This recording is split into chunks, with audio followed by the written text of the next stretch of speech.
Kinsay maldita ninyo, kinsay makasala, kinsay nakinahanglan sa pulong sa Dios.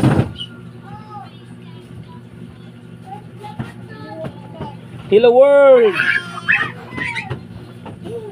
Bulahan ang niila nga sila kabus sa mga butang espirihanon, kay maangko nila ang paghari sa Dios. Mateo 5:3. Kung ikaw miilang nga kabus ka sa butang espirihanon, nagpasabot nga miilak nga ikaw makasala, miilak nga ikaw nakinahanglan sa pulong sa Dios, o miilak nga nakinahanglan kag manluluwas sa imong kinabuhi tungod kay ang tanan makasala. Mao nga mudawat ka sa atong Ginoong Hesus kag Ginoo manluluwas imong kinabuhi.